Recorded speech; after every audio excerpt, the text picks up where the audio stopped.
প্রধান উপদেষ্টার ভাষণের উপরে তাৎক্ষণিক প্রতিক্রিয়া ব্যক্ত করার উদ্দেশ্যে এই প্রেস ব্রিফিংয়ে আমাদের সম্মানিত কেন্দ্রীয় জামাতের নেতৃবৃন্দ, আমার প্রিয় দেশবাসী ভাই ও বোনেরা,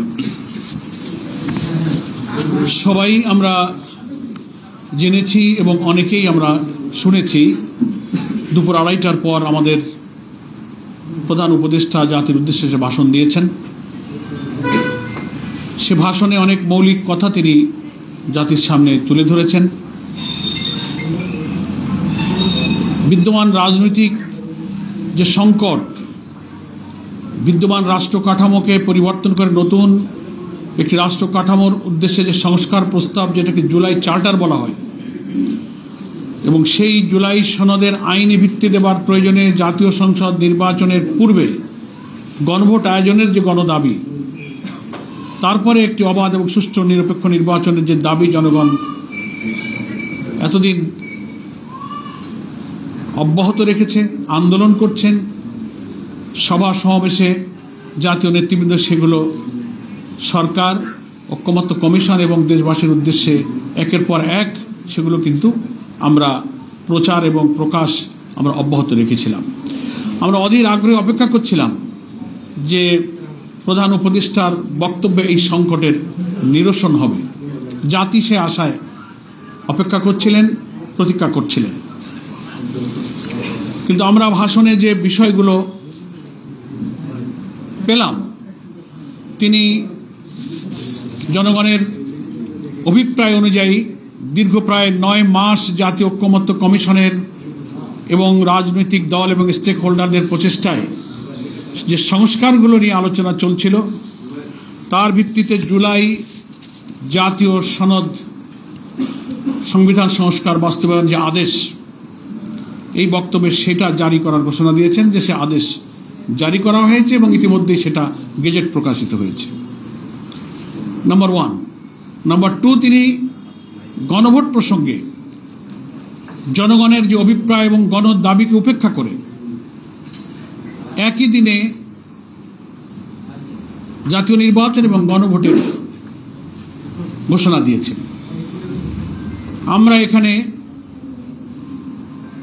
বাংলাদেশ জামাত ইসলামীর পক্ষ থেকে খুবই পরিষ্কার করে বলতে চাই যে প্রধান উপদেষ্টার একই দিনে গণভোট এবং জাতীয় নির্বাচনের ঘোষণায় জনগণের আকাঙ্ক্ষা পূর্ণ হয়নি।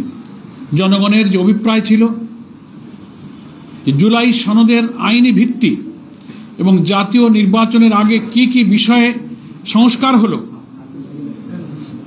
নতুন প্রস্তাবিত জুলাই চার্টারের ভিত্তিতে সংবিধানের কি কি সংশোধনী প্রস্তাব যাচ্ছে, যে 48টি প্রস্তাবে আমরা সর্বসম্মত হয়েছি, সাংবিধানিক সংস্কার সহ অন্যান্য সংস্কার, এগুলো জাতীয় নির্বাচনের পূর্বে জাতিকে জানাতে হবে, ভোটাররা জানবেন, তার উপরে মাইন্ডসেট হবে, তারপরে তার উপরে হা না মতামত দেবেন। কিন্তু একই দিনে জাতীয় নির্বাচন, একই দিনে গণভোট হলে ভোটার তো সেই জুলাই চার্টার সম্পর্কে অবহিত হয়ে তিনি হা না ভোট দেবার পূর্বে তিনি তো সেটা আগে বুঝবেন, মাইন্ডসেট করবেন, অথচ একই দিনেই তাকে ওই সিদ্ধান্ত নিতে হবে, আবার একটা প্রতীকে তার জাতীয় নির্বাচনের ভোটও দিতে হবে। এটা একটা সংকট তৈরি করবে।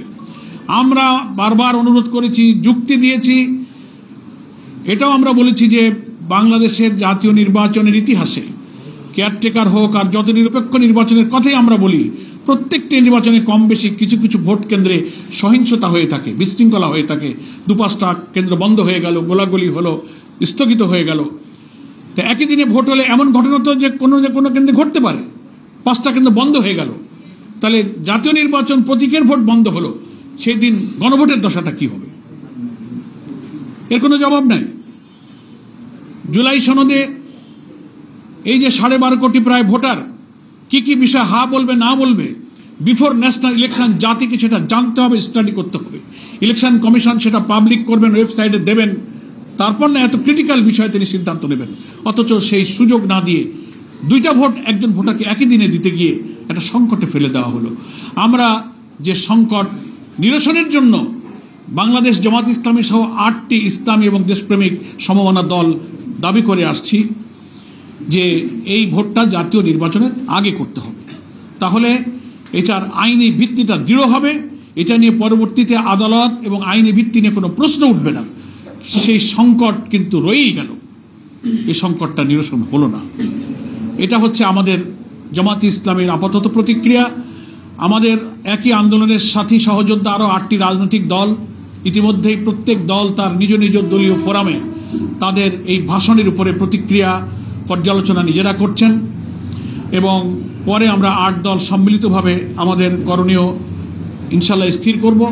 আমাদের শীর্ষ নেতৃবৃন্দ বিস্তারিত পর্যালোচনার পর সে ব্যাপারে আমাদের আরও প্রতিক্রিয়া ব্যক্ত করবেন, এই কারণে যে এই ভাষণের মধ্যে যেমন জুলাই জাতীয় সনদ বাস্তবায়নের আদেশ জারি হলো, গেজেট হলো, তেমনি গণভোট আর জাতীয় নির্বাচন একদিনে হলো।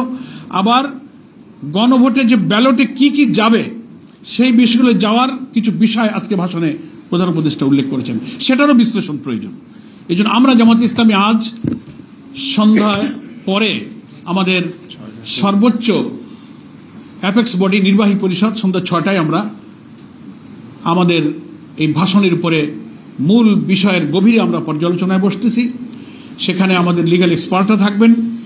আমরা আশা করছি বিস্তারিত এই সব বিষয়ের খুঁটিনাটি পর্যালোচনা করে আমরা এ ব্যাপারে আরও বিস্তারিত প্রতিক্রিয়া ইনশাল্লাহ আপনাদের কাছে পরে জানাবো। তবে আমরা আজকে সংক্ষেপে এতটুকুই যে এই ভাষণে একই দিনে গণভোট আর জাতীয় নির্বাচনের ঘোষণা দেওয়ায় জনগণের আকাঙ্ক্ষা পূর্ণ হয়নি। যে সংকটমুক্ত স্বচ্ছ নির্বাচনের আশা আমরা করেছিলাম সে সংকটটাই কিন্তু রয়ে গেল। জাতীয় নির্বাচন সুষ্ঠু সুন্দর হওয়ার প্রশ্নে আমাদের যে ঐক্যমত এবং আমাদের যে প্রচেষ্টা সেখানে একটা সংকট আমাদের রয়েই গেল। আমি আপাতত জামাত ইসলামী পক্ষ থেকে এতটুকু প্রতিক্রিয়া আপনাদের কাছে পেশ করছি। ইনশাআল্লাহ আমাদের আজকের সন্ধ্যার নির্বাহী পরিষদের বৈঠক শেষে আমরা একটা সময় নির্দিষ্ট করব। আমাদের নেতৃবৃন্দ আপনাদের কাছে বিস্তারিত এই ভাষণের উপরে প্রতিক্রিয়া খোলামেলা বক্তব্য রাখবেন। সকলকে ধন্যবাদ। আপনারা সবাই ভালো থাকবেন। জাতির সকল সংকটে, রাজনীতিতে, দেশ গঠনে, গণতান্ত্রিক সংগ্রামে, নতুন বাংলাদেশ গঠনে আপনারা যেভাবে সাহায্য করছেন, সারা দেশের সংগ্রামী দেশপ্রেমিক জনগণ, জুলাই যোদ্ধা, জুলাই 24-এর গণ অভ্যুত্থানে আত্মদানকারী ফ্যাসিবাদ বিরোধী সংগ্রামের সকল রাজনৈতিক শক্তিকে আমরা শুভেচ্ছা জানিয়ে আমাদের আন্দোলনের সাথে থাকার জন্য, আমাদের এই প্রিয় জন্মভূমি বাংলাদেশ যেন আর কোনো ফ্যাসিবাদের জন্ম না হয়, এমন একটি রাষ্ট্র কাঠামো আমরা এই নির্বাচনে সংস্কার প্রস্তাবকে সকলের অভিপ্রায়ের মধ্য দিয়ে যেন মেনে নিয়ে গড়ে তুলতে পারি, সবার আশা যেন পূর্ণ হয়, সেই সাথেই আপনারা সবাই থাকবেন সেই আহ্বান জানিয়ে আমি আজকে সংক্ষিপ্ত প্রেস ব্রিফিং এখানেই শেষ করছি। আল্লাহ হাফেজ। বাংলাদেশ জিন্দাবাদ।